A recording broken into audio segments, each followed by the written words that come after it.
Yes man, sup my purples, minimal blessed beats. Sonicware is out here hitting home runs. We got us another update for the SmplTrek 2.0. This time, my most requested wishes have been fulfilled. I've gone from not being able to use this at all or simply ignoring it to, hey, this is actually dope now. First of all, let us check out the revised sampling menu. Hold down shift and press sampling. This is our traditional sampling menu, but notice a little bit different here?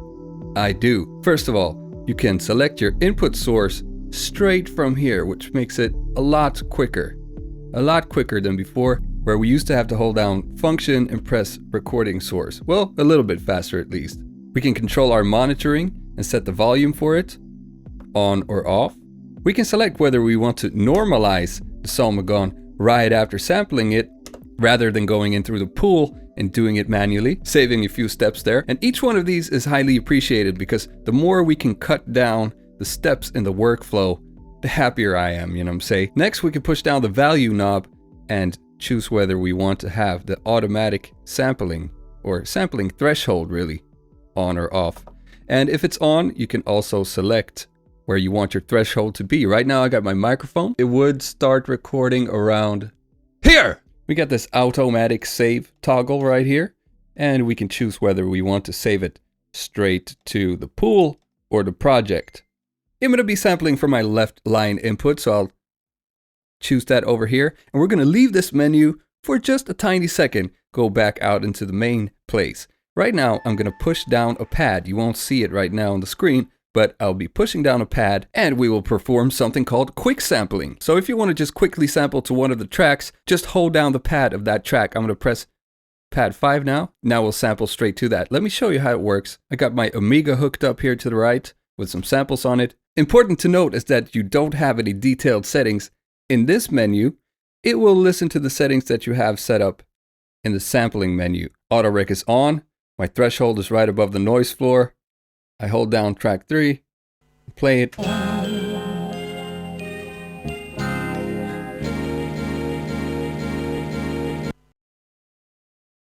So that would do it instantly, and you can actually keep your sequencer running now. No more having to stop to do every single operation. Big one good. I'm going to turn my auto rec off, prepare for quick sampling, and pull up some drums here on the Amiga. Now we can just use rec to start recording.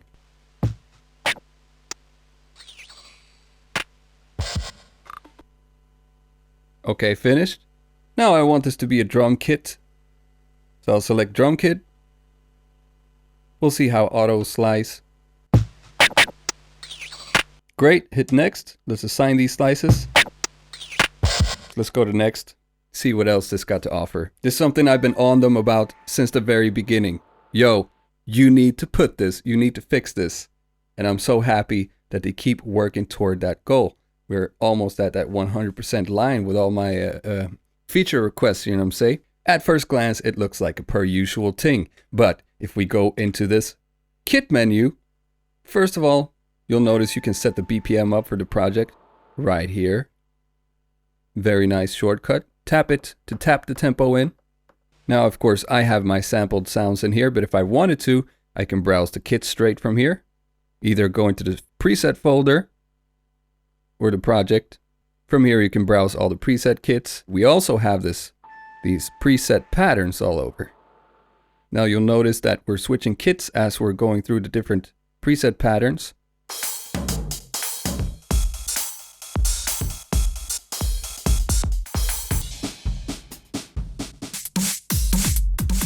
But you can also push down C right here to unlink it.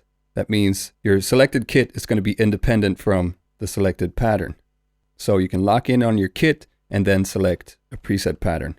I want to do none of that. Let's go back to the original and check out the next section.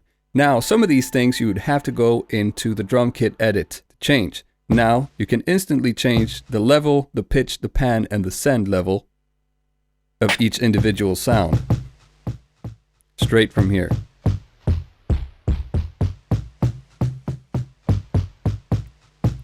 Which is nothing short of magnificent, and to be completely frank, a ground level expectation for me from the get-go. But I'm very happy that it's there now. One thing that you cannot change instantly, as far as I know, is the choke group. Oops, they're all set to the same choke group, but you have to go into edit the kit. Alright, and one thing in here that's very nice is that you can press another pad that you have something unassigned to, for example. Now with knob A, you can instantly select the other sounds that are in that folder. But we still have the magnum opus, bear with me. Check out the next page here, the sequencer page. This is the holy grail of functions and the must fix for me from the very beginning. It's a little disguised because you might not recognize the terminology, but timing rec right here dictates whether you want to record the timing or not. In other words, quantized or not quantized. So when timing rec is grayed out and turned off, it's going to quantize it according to the note setting right there. 16th notes in this case. If it's turned on, it essentially means unquantized. At a decent resolution, if you want an even higher resolution, you can bump up this note value right there to 30 seconds. And this is the first time I try it, but let's see how well it works. That's what I'm talking about. Now I just have one note that I want to correct. So we can go into the automation, head over to on timing, and just dial that back a little bit.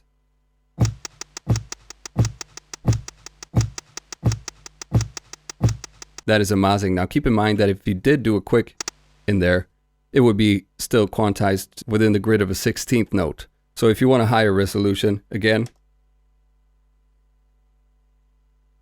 go into the sequence settings and set it to 30 seconds. Now, you should do this before you start sequencing because now we're going to double the timing, which can be a neat trick in some cases where you don't want to be super fast with the fingers, you know what I'm saying? Let's clear this clip out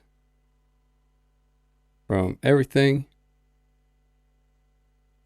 Make something and sample some more stuff. Now I'm going to set this to 32. Now we only got half a bar in here. You could either make it longer by changing the length from here, or start off with half a bar, that would be 16 steps here, and do a very intricate pattern that you're only able to repeat for like half a bar. Because why you can do this? Because what I'm about to show you next is also a huge workflow booster. Let's start off with the hi-hats.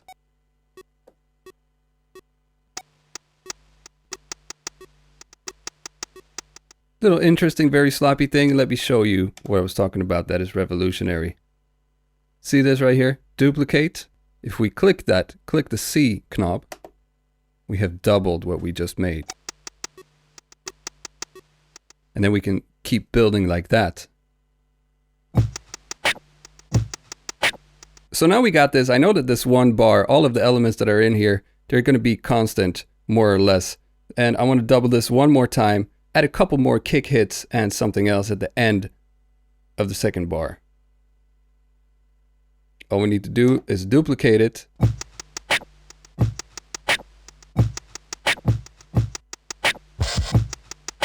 All right, that's our drums. Next, we also have a per track swing setting right here. Magnificent. Bigger use case for that would be when you are quantizing your drums. If it's set to track like it is right now, it's not clip independent swing. Then it's going to listen to this swing right here, the swing settings for the track. So it would be global for this track all over. But if you set the swing from in here, it's clip independent, meaning only this clip is going to have that certain swing applied to it. Good job, Sonicware. Next thing I'm going to show you is working with loops has been improved. So let's quick sample to our track 2 right here. And right here on the Amiga, I got this sweet sample.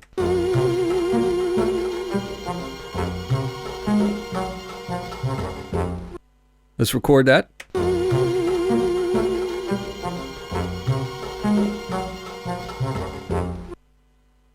Now let's set that to a loop track. We can actually keep this running and set the start and end points.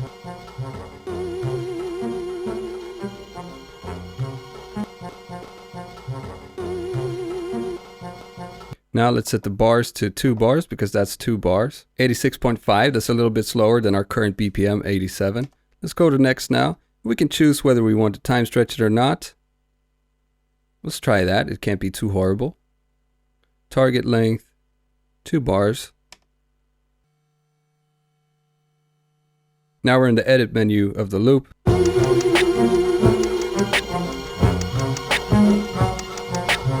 I prefer it to lag behind a little bit, so I'll just play it myself instead.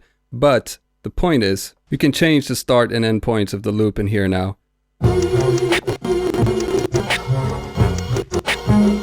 So that's nice. I'm just going to make an instrument track out of that instead. I'll choose an instrument. Automatically chose my sample. What?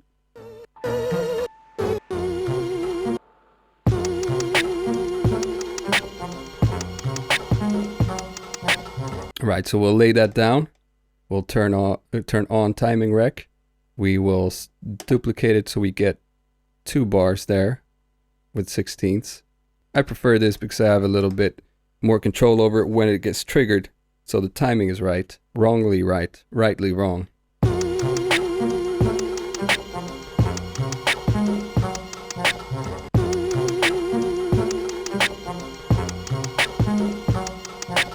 Now you can hear a little bit was left out in the end there. What we can do is go into the automation page and set the off timing. Now if we bump this up all the way, it's going to be extended a little bit. We'll wait a little bit more before it turns off the note.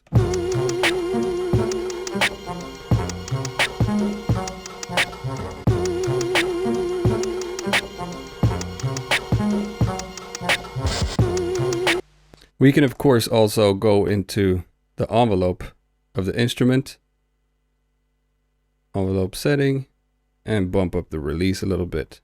Unfortunately, still no different sample playback modes such as mono, poly, or legato with the instrument tracks.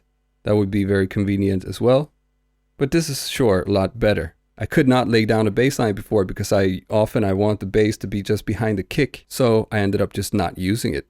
Let's quick sample into another drum track. I got some more sounds I want to sample, and just as proof of concept, you can activate the recording there. You can play the track back at the same time.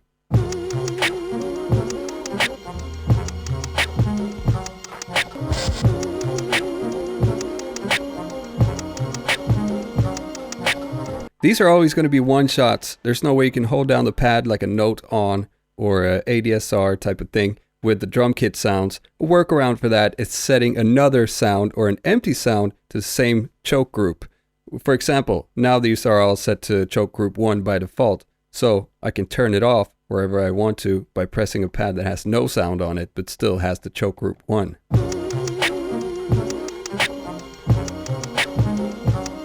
So if I double this now, we can add that.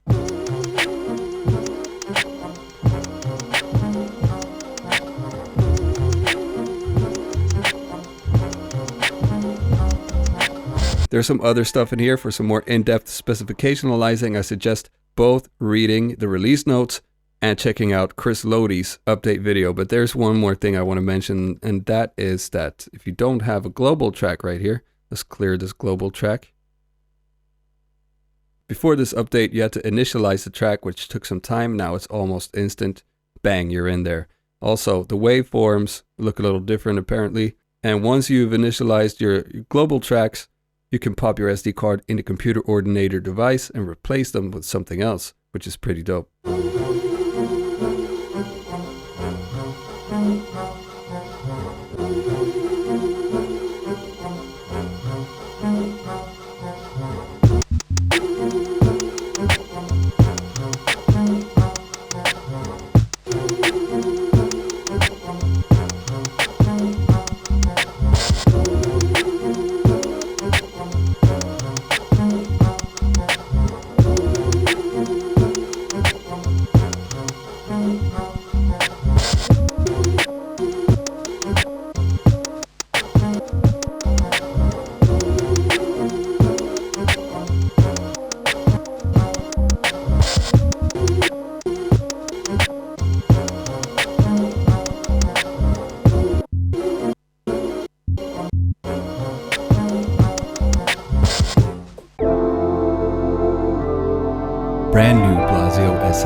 100 sound. Special effects. Arpeggiato. Legato. Stereo. Chorus. Sounds. ADSR envelope. Reverse. Top secret, can you find the secret? Blasio SA10, best for all genre.